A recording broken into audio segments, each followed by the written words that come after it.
Got a real life financial planning scenario, age 61, debt free, got about $500,000 saved up. Can I retire? I'm going to walk through that and more coming up.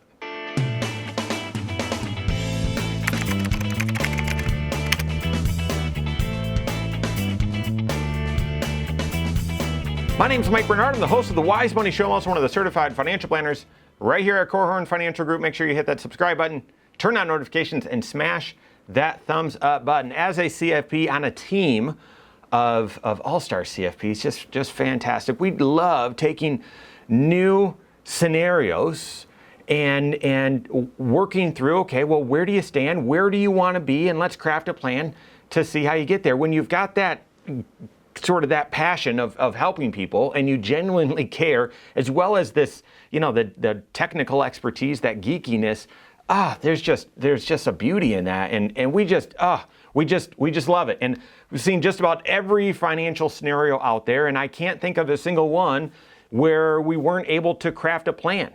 And oftentimes, and you might have these thoughts as well, there's all sorts of studies, and I've done videos on them, that, well, in order to retire, you need X amount. No, it's based on your 5 factors. Your financial situation is unique. Your desires, your goals, your spending habits, it's all unique. And therefore, you can't look and say, well, if I have this much saved up, then I'm good. Or my situation's pretty similar to them and they just retired, so I must be good as well. And so I often say, because it's the truth, I've seen people retire confidently with less than $500,000 saved up. I think, $200,000. We've helped folks that didn't have anything saved up craft a plan to get there. But then I've seen people unsuccessfully retire or not be able to retire when they've got a couple million saved up. So it all depends on your unique situation, your 5 factors. Now, recent one here. I'm 61, single, and no debt, no mortgage, completely debt free, and I've got just over $500,000 saved up, about $550 saved up. Can I retire? Very interesting question. Now, take those variables, set those aside for a second. The 5-factor retirement plan, these are the decisions or variables, and they might not feel like decisions, but they are, that each person makes, and determining whether you're able to retire with confidence, it lies with how these interact with each other, interrelate is what I was trying to say, okay? So the age at which you want to be done, and also infused in there is your life expectancy, so that's the negative side of that. How much you're going to spend in retirement, and yeah, you've got to include health insurance decisions and taxes and inflation and all that stuff.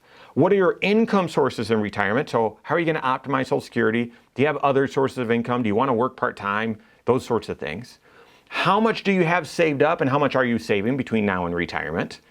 And then lastly, what's your investment risk tolerance? How much risk are you taking with those investments? Not because there's some reward in being speculative, but more so if you say, I don't want to take any risk, or I'm very low risk, well, that's going to influence your potential rate of return versus, no, I'm medium risk, or I would be comfortable with a good diversified portfolio. Well, that's going to have some volatility to it, but long-term should have a higher return. So your ability to retire with confidence, or for your CFP to craft a plan and then update that plan on an ongoing basis, is how those decisions that you've made in each of those 5 areas interrelate to each other.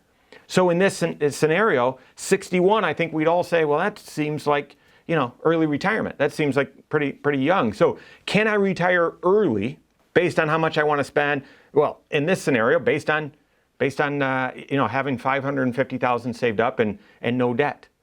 Having no debt, being debt-free, gives you a lot of freedom. There's a lot of freedom in this scenario. And what I'd hate to do is have this person make a decision to retire and all of a sudden give up a lot of those freedoms because, well, I don't have enough income coming in, and I didn't realize, Medicare or health insurance was going to cost this much. And all of a sudden I went from having lots of flexibility to not having any at all. All right, let's break this down. If you look at it through the lens of the 5 factors, we're missing a very important variable, and that is how much you spend. So a way to get around that is, well, how much are you earning? How much do you take home? And that can give you a clue as to how much you're spending. And lots of people, lots of companies have a quick and dirty calculation on how much you need to have saved up based on how much you earn. Now, you can earn and spend different amounts.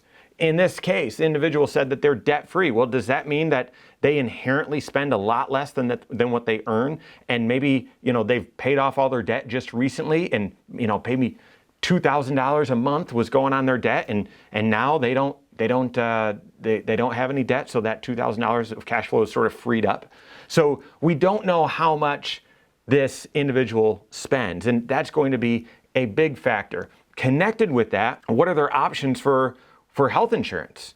Right? At age 61, you can realize you're likely not going to be able to be on Medicare. Medicare starts at age 65 unless you're permanently disabled and have been for 2 years or have end-stage renal disease. Very few people can get Medicare before age 65, and therefore part of that spending number is going to be, well, what are your options for health insurance and what will that cost? Working with a CFP that does comprehensive financial planning, they're likely going to say, well, do you have any retiree medical, something like that? Hopefully he or she does. That'd be great. If not, then what are your taxable income sources, that third variable, and how will that influence what you pay for your health insurance through healthcare.gov? And then speaking of taxes, right? So we've gone to spending and protection planning and so on. Speaking of taxes, how much of this $550,000 is in pre-tax or Roth or non-IRA accounts? This could play a significant role in their ability to retire confidently at age 61. Let's pretend it's $500,000 to make things easier. Let's pretend that it's all pre-tax. Well, then this individual really doesn't have $500,000 saved up. More likely, they've got around $425,000, and some of the money that's in the account is actually Uncle Sam's, that as they draw it out, they're going to have to withhold it for taxes, versus if this full $500,000 is in Roth accounts, which I would doubt, but if it is, then that makes a big difference, and the amount of resources available and at your disposal could certainly influence then your taxation on Social Security out there in the future and what you'd pay for health insurance through healthcare.gov. And then finally, no mention here also about how much Social Security or whether this individual would be looking to retire but still will have some other income sources or part-time income. This scenario seems to be one that I would see often, where someone says, yeah, I've got this small pension, or I would like to retire, but I'd like to work part-time, in this other job that I really enjoy doing, and that would keep me busy anyway, and that'd be fun. So looking at what their income sources are, and then how and when to optimize Social Security.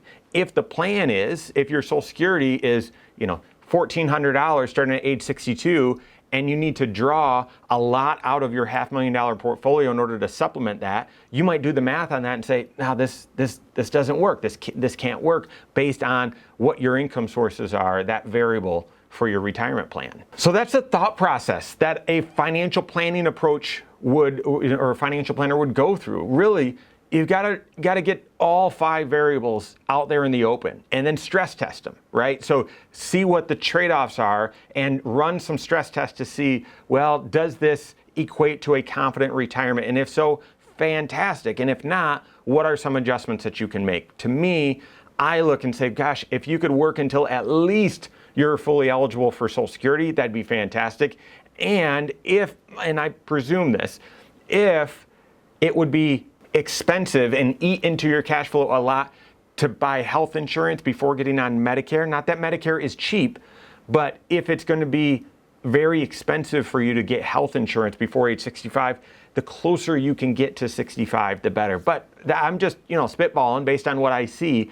You've got to do that 5-factor retirement plan. Work with your certified financial planner. Talk through all of those variables, see what that leads to as far as a confident retirement, and then see whether there are any trade-offs that you need to make. Work with your certified financial planner on that.